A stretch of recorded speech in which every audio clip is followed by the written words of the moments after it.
उत्तरकाशी से बड़ी खबर आ रही है, जहां एक बार फिर भूकंप के झटके महसूस किए गए। रात 1:40 पर भूकंप के झटके महसूस किए गए। भूकंप की तीव्रता 2.5 मापी गई है। भूकंप का केंद्र बाड़ाहाट रेंज मांडो जसपुर के जंगलों में 5 किलोमीटर जमीन के नीचे था।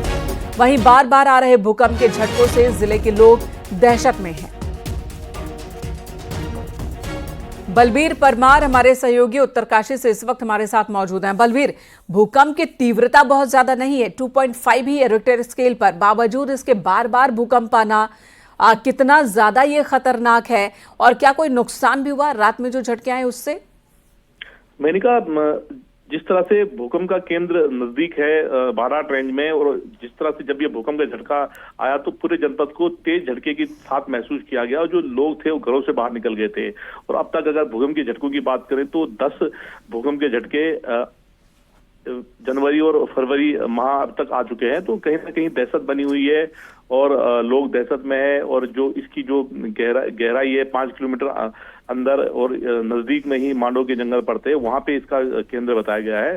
तो कहीं ना कहीं चिंता की बात है, क्योंकि लगातार भूकंप के झटके देखे जा रहे हैं जनपद उत्तरकाशी में और लोगों में दहशत बनी हुई है। और लोग बीते दिनों भी जब भूकंप के झटके आए थे, विशेषज्ञों ने कहा था कि जमीन के अंदर कुछ बहुत बड़ा बदलाव हो रहा है, जिसके संकेत है ये। इस दिशा में कोई और जांच पड़ताल, कुछ सर्वे अभी तक हुआ है?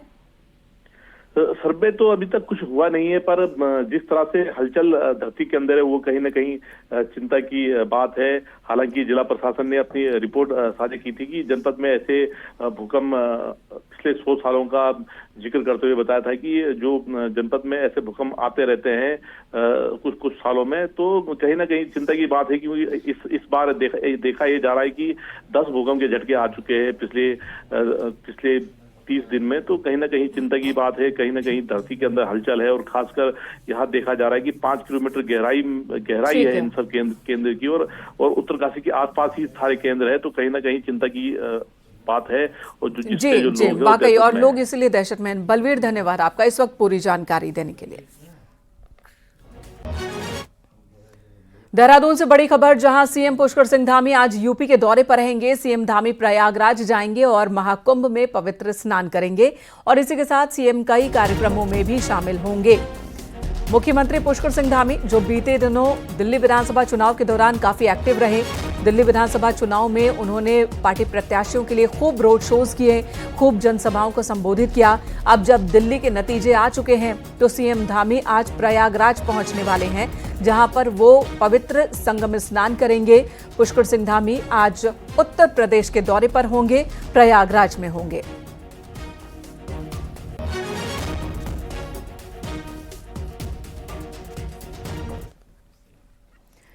दिल्ली चुनाव में बीजेपी को प्रचंड जीत मिली है। बीजेपी ने दिल्ली की 70 में से 48 सीटों पर कब्जा किया और साफ बहुमत के साथ दिल्ली में सरकार बनाने जा रही है। 26 साल बाद दिल्ली में बीजेपी की सरकार आएगी। बीजेपी को 48 सीटें मिली हैं तो आम आदमी पार्टी को सिर्फ 22 सीट मिली और आम आदमी पार्टी के बड़े चेहरे अरविंद केजरीवाल, मनीष सिसोदिया, सौरभ भारद्वाज जैसे नाम चुनाव हार गए। जबकि उत्तराखंड मूल के रवि नेगी पटपड़गंज से तो मोहन सिंह बिष्ट ने मुस्तफाबाद से जीत दर्ज की।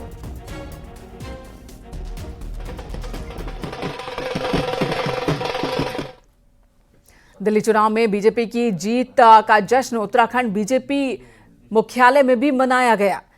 दिल्ली के 24 विधानसभा क्षेत्रों में जनसभा करने वाले सीएम पुष्कर सिंह धामी का भी प्रदेश बीजेपी ने आभार जताया है।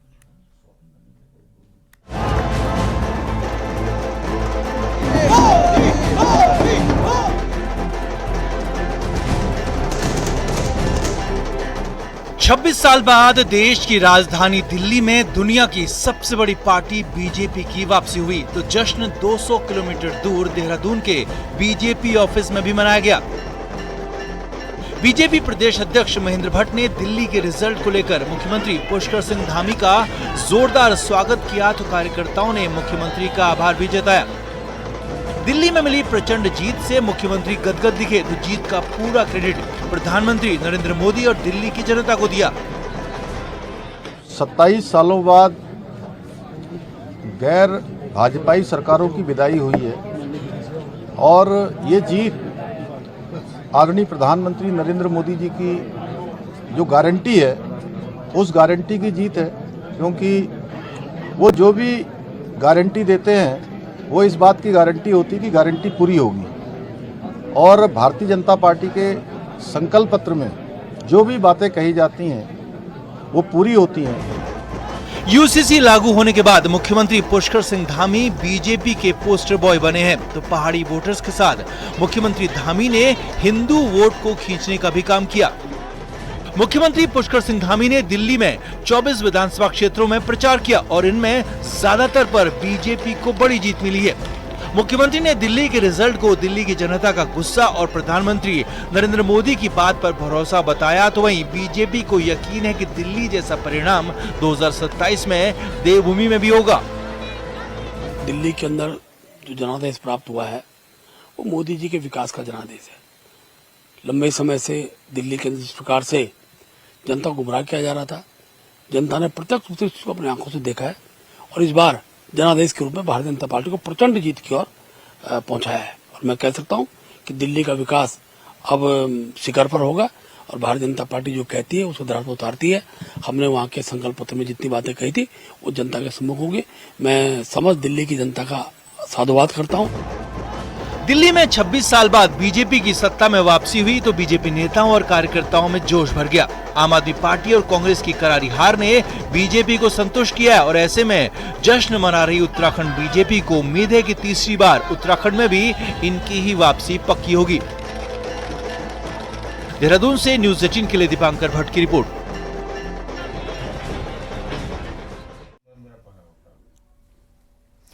दिल्ली चुनाव में उत्तराखंड के मुख्यमंत्री पुष्कर सिंह धामी के नाम का जादू चल गया और जिन सीटों पर सीएम धामी ने प्रचार किया ज्यादातर में बीजेपी को जीत मिली है। न्यूज़ 18 ने सीएम धामी से इस मौके पर खास बातचीत की।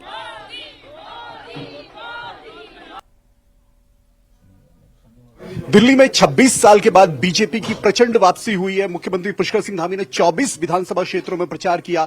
यूसीसी 27 तारीख को उत्तराखंड में लागू हुआ और उसके बाद दिल्ली में वोटिंग। दिल्ली के रिजल्ट को लेकर क्या कहना है मुख्यमंत्री पुष्कर सिंह धामी का? सर, दिल्ली में एक अच्छा रिजल्ट। दिल्ली में झूठ, फरेब और भ्रष्टाचार का अंत हुआ है और ये जीत हमारे आदरणीय प्रधानमंत्री मोदी जी की गारंटी है, उस गारंटी की जीत है, क्योंकि मोदी जी के नेतृत्व में जो भी देशवासियों को गारंटी दी जाती है वो गारंटी पूरी होती है। देश में डबल इंजन सरकारों को लोग आज प्राथमिकता दे रहे हैं, लगातार उनको मौका दे रहे हैं, क्योंकि डबल इंजन की सरकारें आदरणीय प्रधानमंत्री मोदी जी के नेतृत्व में और उनके मार्गदर्शन में विकास की जो औपचारिकताएं हैं, विकास के जो काम हैं, उसको 100% पूरा करते हैं। इसलिए लोग 100% परिणाम दे रहे हैं। दिल्ली में भी डबल इंजन की सरकार 2.5 दशक से ज्यादा समय के बाद आई है। दिल्ली में अनेक परियोजनाएं रुकी हुई हैं। यमुना जी की सफाई नहीं हो पाई, वहां पर जो दिल्ली के अंदर आयुष्मान भारत योजना लागू नहीं है। जल जीवन मिशन में आज देश के अंदर लगभग सभी राज्यों में अच्छा स्वच्छ जल दिया जा रहा है। दिल्ली में आज भी इसकी बड़ी किल्लत है। 40% लोग अभी भी दिल्ली में पानी खरीद कर पीते हैं। तो ऐसी सभी जो समस्याएं हैं, और इन्होंने बड़ी बड़ी घोषणाएं करी, तमाम वायदे किए।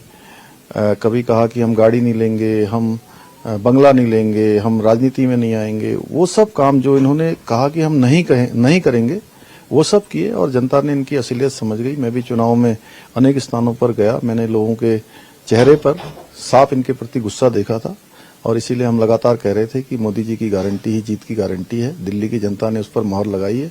हमारी पार्टी का जो संकल्प पत्र है वो संकल्प पत्र हमारी पार्टी पूरा करेगी और जहां भी जो भी संकल्प हम लेते हैं पूरा करते हैं। मैं इसके लिए आदरणीय प्रधानमंत्री जी को बहुत बधाई देता हूं, हमारे भारतीय जनता पार्टी के नेतृत्व को बधाई देता हूं, कार्यकर्ताओं को बधाई देता हूं, दिल्ली की जनता को बधाई देता हूं। हिंदुत्व की बात पे भी दिल्ली की जनता ने मोहर लगी, बीजेपी की विचारधारा पे मोहर लगी, आपको लगता है देश की राजधानी में? निश्चित रूप से देखिए, ऐसा है कि देश के अंदर आज जो भी विचारधारा आदरणीय प्रधानमंत्री जी के नेतृत्व में चल रही है उन सब पर देश की जनता मोहर लगा रही है। दिल्ली देश की राजधानी है और देश की राजधानी में ये मोहर लगना निश्चित रूप से उन विचारों को, उन नीतियों को, उन पर मोहर है जो आदरणीय मोदी जी के नेतृत्व में हो रही है। मुख्यमंत्री पुष्कर सिंह धामी जी का साफ तौर पर कहना है कि देश की जनता ने और दिल्ली की जनता ने बीजेपी की विचारधारा पे मोहर लगाई है और 26 साल बाद बीजेपी की जो वापसी दिल्ली में हुई है, अब दिल्ली में बीजेपी असल में विकास करेगी और दिल्ली आगे बढ़ेगी। कैमरा पर्सन संदीप नेगी के साथ दीपांकर भट्ट, न्यूज 18 देहरादून। उत्तर प्रदेश के मुख्यमंत्री योगी आदित्यनाथ ने पौड़ी के 4 स्कूलों में हुए कामों का लोकार्पण किया और इस दौरान सीएम योगी के फोकस पर सिर्फ और सिर्फ बच्चे ही थे।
विद्यालयों के लिए थांगर के दोनों प्राइमरी स्कूल को भी और जूनियर हाई स्कूल को भी, ऐसे ही कांडी के जूनियर हाई स्कूल को और बिथाणी के प्राइमरी स्कूल को भी, ये चारों गवर्नमेंट के विद्यालय हैं। चारों विद्यालयों को इन्होंने कायाकल्प के साथ जोड़ करके, अत्याधुनिक सुविधाओं के साथ जोड़ करके उन बच्चों को भी आज देश और दुनिया के अंदर क्या कुछ हो रहा है शिक्षा के क्षेत्र में, इनको जोड़ने का काम किया गया है।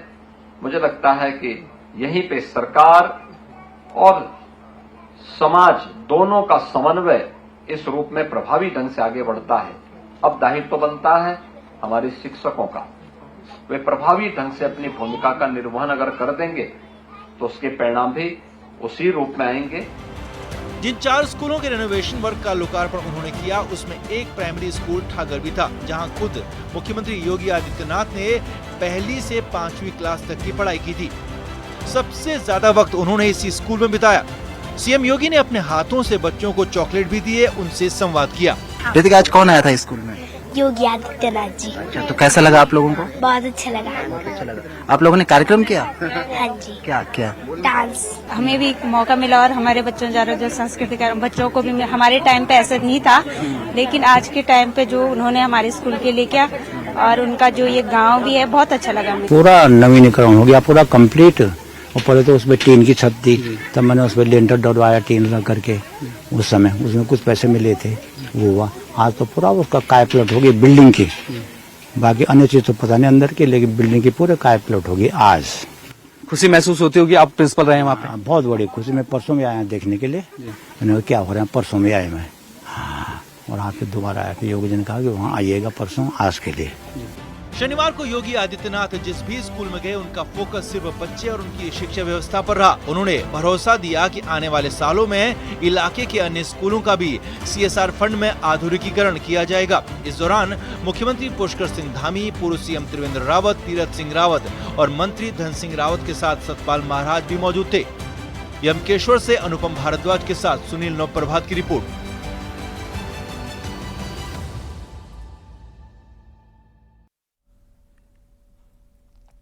इधर उत्तराखंड के पूर्व मुख्यमंत्री रमेश पोखरियाल निशंक की बेटी आरुषि निशंक के साथ करोड़ों की धोखाधड़ी का मामला सामने आया। बॉलीवुड हीरोइन बनाने के नाम पर आरुषि निशंक से 4 करोड़ रुपए की ठगी हो गई। इस मामले में आरुषि ने मानसी वरुण और वरुण प्रमोद के खिलाफ मुकदमा दर्ज कराया है।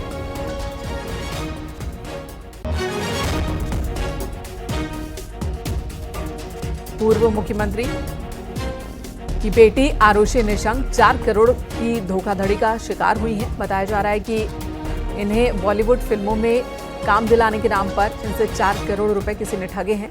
मानसी वरुण और वरुण प्रमोद नाम के 2 लोगों के खिलाफ मुकदमा दर्ज कराया उन्होंने।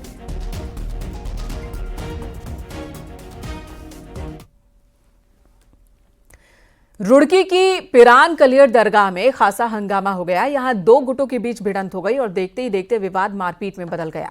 मामूली विवाद पर पहले कहासुनी हुई और फिर दरगाह के ही अंदर लात घूंसे चलने लगे। काफी देर तक हंगामा होता रहा है और एक पक्ष के लोगों ने बेल्ट से भी दूसरे को पीटा है। अब इसका वीडियो सोशल मीडिया पर वायरल हो रहा है। पुलिस मामले की जानकारी जुटा रही है। हालांकि न्यूज़ 18 स्वतंत्र तौर पर इस वीडियो की पुष्टि नहीं करता।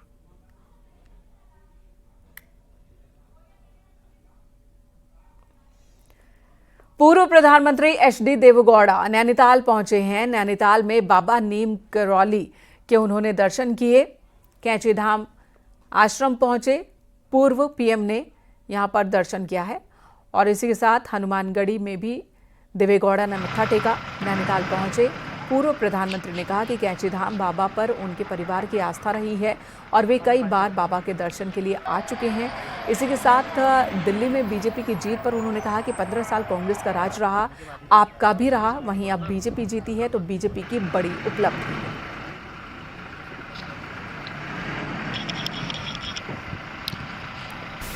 $15 years Congress rule in Delhi, 15 years Aam Aadmi rule. Now, Bharatiya Janata Party under the leadership of our Honorable Prime Minister,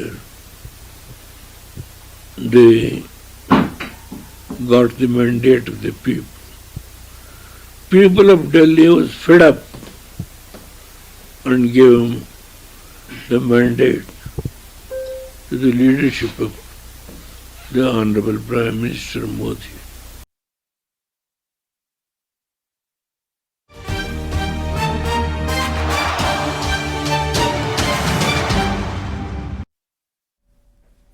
और बात नेशनल गेम्स की। चंपावत में राफ्टिंग का आयोजन हुआ। काली नदी में डेमो स्पोर्ट्स के तहत इन खेलों का आयोजन हो रहा है। शनिवार को पहले दिन पुरुष, महिला और मिक्स कैटेगरी में राफ्टिंग प्रतियोगिताएं हुई। राफ्टिंग कंपटीशन में देश भर की कुल 8 टीमें हिस्सा ले रही हैं। राफ्टिंग का पहला इवेंट सुबह काकड़ी घाट से शुरू हुआ। रिवर राफ्टिंग की प्रतियोगिताएं 10 फरवरी तक चलेंगी। पहली बार नेशनल गेम्स के तहत राफ्टिंग का आयोजन किया गया है, जिसे लेकर खिलाड़ियों में बहुत उत्साह है। स्थानीय लोगों में भी उत्साह देखा।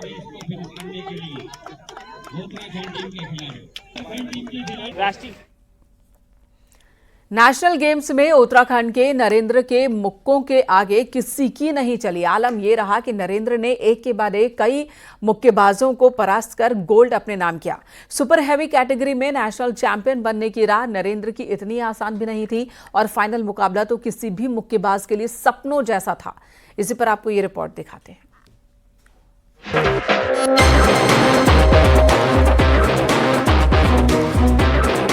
बॉक्सिंग के फाइनल राउंड में उत्तराखंड के नरेंद्र ने पलक झपकते ही अपने विरोधी को परास्त कर डाला। नरेंद्र के मुक्कों के आगे राजस्थान के तरुण शर्मा 30 सेकंड में नहीं टिक पाए। नतीजा ये रहा कि नरेंद्र ने तरुण को फाइनल में नॉकआउट कर गोल्ड अपने नाम कर दिया। लेकिन नरेंद्र का ये सफर रत्ती भर भी आसान नहीं था। सेना में जॉब कर रहे नरेंद्र को सर्विसेज की टीम में चुने जाने की पूरी उम्मीद थी, लेकिन सर्विसेज ने नरेंद्र की जगह गौरव चौहान को चुना। ऐसे में मायूस नरेंद्र ने उत्तराखंड की टीम में जैसे तैसे अपनी जगह बनाई। उत्तराखंड की ओर से खेलते हुए क्वार्टर फाइनल मुकाबले में नरेंद्र ने सर्विसेज के उसी मुक्केबाज को पस्त किया, जिसके कारण उन्हें बाहर होना पड़ा। नरेंद्र ने सर्विसेज के गौरव चौहान को करारी मात देकर मेडल की राह पकड़ी। आगे प्लानिंग वर्ल्ड चैंपियनशिप और एशियन गेम, कॉमनवेल्थ गेम में टारगेट तो यही है कि ओलंपिक में मेडल जीतना चाहिए, तो बस एक पड़ाव था जो मैंने पार कर दिया है। क्वार्टर फाइनल में भले ही नरेंद्र को अपने साथी से कड़ी चुनौती मिली हो, लेकिन खुद को साबित करने के लिए रिंग में उतरे नरेंद्र को किसी भी कीमत पर हार कबूल नहीं थी। नतीजा ये रहा कि नरेंद्र ने जहां खुद को गौरव से बड़ा मुक्केबाज साबित किया, वहीं आगे की राह भी चुनी। सेमीफाइनल में नरेंद्र के मुक्कों के आगे दिल्ली के विशालपुरी पूरी तरह बेबस नजर आए। कुछ ऐसा ही नजारा फाइनल में भी देखने को मिला, जहां विरोधी मुक्केबाज नरेंद्र के आक्रमण को आधा मिनट भी नहीं झेल पाया। सर्विसेज की टीम में नहीं चुने जाने के बाद भी जिस तरीके से नरेंद्र ने खुद को साबित किया, उससे एक बात साफ साबित होती है कि लड़ने वालों की कभी हार नहीं होती। न्यूज़ 18 के लिए पिथौरागढ़ से विजयवर्धन उप्रेती की रिपोर्ट।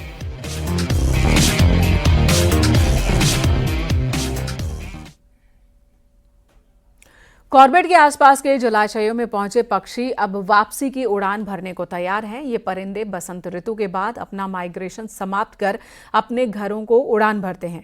सर्दियों में पहुंचे इन मेहमान परिंदों को देखने के लिए देश विदेश से इनके चाहने वाले भी आते हैं।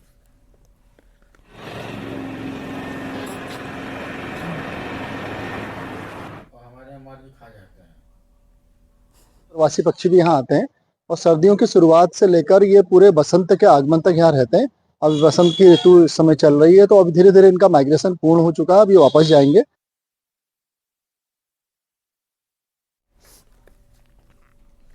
अब आपको लेकर चलते हैं रुद्रप्रयाग के बधाणी गांव, जहां एक पवित्र सरोवर में रंग बिरंगी मछलियां पाई जाती हैं। इस सरोवर के साथ साथ मछलियों की भी धार्मिक मान्यता है और देखने वाला बस देखता ही रह जाता है।